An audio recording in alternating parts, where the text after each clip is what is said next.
सबसे महत्वपूर्ण बात यह है कि धर्मेंद्र प्रधान जी काफ़ी अनुभवी मंत्री हैं और उन्होंने कहाँ पर ये बात कही है, किस विषय में कही है और किसके लिए कही है। रामेश्वर शर्मा जी को ये बात को समझना होगा कि जो सबसे बड़ी बात धर्मेंद्र प्रधान जी ने कही है कि हो सकता है हमारे बच्चों में से अब्दुल कलाम आज़ाद जैसे हमारे बेहतर वैज्ञानिक निकले। तो ये जो एक तो जो उनका अल्पसंख्यकों के प्रति जो नाराजगी रहती है रामेश्वर शर्मा जी को ये समझना चाहिए। दूसरी बात यह है कि रामेश्वर शर्मा जी का हम आए दिन बयान सुनते हैं, बहुत बड़े बोले विधायक हैं, जिन गैर जरूरी बातों पर बात होना चाहिए उन पर सारी बात वो करते हैं, लेकिन जो जरूरी बात है मध्य प्रदेश के बेहतर भविष्य की, आज आप देखिए कि किस तरीके से केंद्रीय मंत्री जो हैं वो आईना दिखाकर गए हैं। मैं देख रहा था अभी कि उप मुख्यमंत्री जी कह रहे थे, उप मुख्यमंत्री जी या तो उप मुख्यमंत्री जी झूठ बोल रहे हैं या केंद्रीय मंत्री झूठ बोल रहे हैं। आज शिशु मृत्यु दर की उनने बात बताई, कौन सी बहुत अच्छी बात है। आज भी 1000 बच्चों पे 37 से 40 के बीच आंकड़ा है। जहां से वो आते हैं रीवा से, वहां पर भी जो हम देखें तो सरकारी स्कूलों की जो बदहाली की खबरें आती हैं, वहां पे बच्चियों के लिए शौचालय तक की व्यवस्था नहीं है। ये वही मध्य प्रदेश है जहां पे कैग ने 100 करोड़ का पोषण आहार घोटाला उजागर किया था। किस पर कार्रवाई हुई? क्या किसी स्कूल शिक्षा विभाग के प्रमुख सचिव के खिलाफ कार्रवाई हुई? क्या किसी सेक्रेटरी के खिलाफ कार्रवाई हुई? क्या कमिश्नर के खिलाफ कार्रवाई हुई?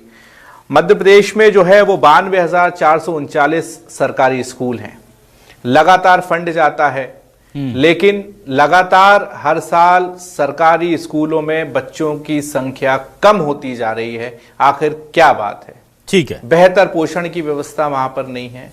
शिक्षकों की जो कमी है, 13,198 स्कूल ऐसे हैं जो सिर्फ एक टीचर के भरोसे चल रहे हैं। 322 स्कूलों के पास तो अपने खुद के भवन भी नहीं है। ठीक है, आधे से ज्यादा स्कूल जो है वो जर्जर हालत में है। कहीं पंखा लटक रहा है, कहीं पे लाइट की व्यवस्था नहीं है, कहीं पीने के पानी की व्यवस्था नहीं है।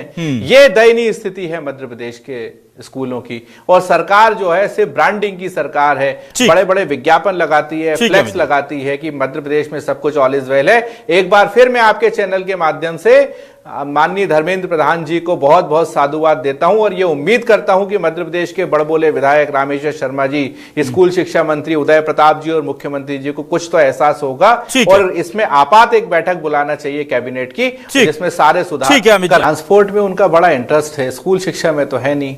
और हम सब जानते हैं कि ट्रांसपोर्ट में इंटरेस्ट क्यों है, क्योंकि हमने देखा कि ट्रांसपोर्ट इससे पहले जिन मंत्री जी के पास था, एक दलाल पकड़े गए और 100-200 करोड़ रुपए कैश पकड़े गए थे उनके पास।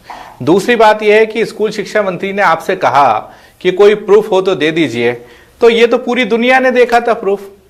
और लगभग 8 महीने पहले उनके नित सचिव का भी किस तरीके के कारनामे आए थे ये भी सबके सामने था। लेकिन क्या किसी ने कोई कार्रवाई करी? क्या जीएडी ने उस नित सचिव को हटाया? आज भी वो वहीं पर पदस्थ है। दूसरी बात, डबल इंजन की जो सरकार है, लगभग 20 साल से ज्यादा से मध्य प्रदेश में सरकार है भाजपा की, 10 साल से केंद्र में है, उसके बावजूद मध्य प्रदेश में यह स्थिति है कि श्योपुर में जमीन पे बच्चों को खाना खाना पड़ रहा है।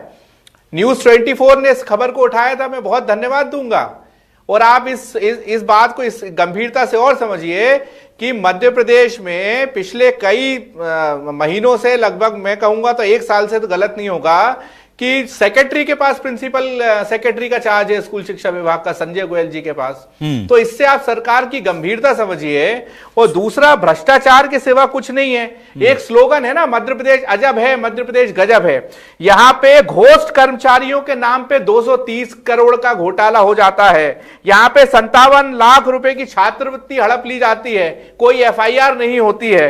यहां पे डीएड की फर्जी मार्कशीट पकड़ा जाती है, कोई कार्रवाई नहीं हो जाती है। अधिकारी और मंत्री अपने बंगले पे मस्त आराम करते हैं। लेकिन इन सारी चीजों का जो है इसका जो कुप्रभाव है, ये बच्चों को भुगतना पड़ता है। ये हमारे मध्य प्रदेश के आने वाले भविष्य हैं। लेकिन एक बार फिर मैं कहूंगा कि ये रामेश्वर शर्मा जी को व्यक्तिगत सीख है। 2 बातों पे धर्मेंद्र प्रधान जी उनको सीख देकर गए हैं कि जो उनकी चंदा पॉलिटिक्स है, एक तो भंडारे को लेकर, उसको बंद करना चाहिए। दूसरा, अब्दुल कलाम जैसे हमारे जो वैज्ञानिक हैं, उनके प्रति सम्मान का भाव जो है रामेश्वर शर्मा जी को रखना चाहिए।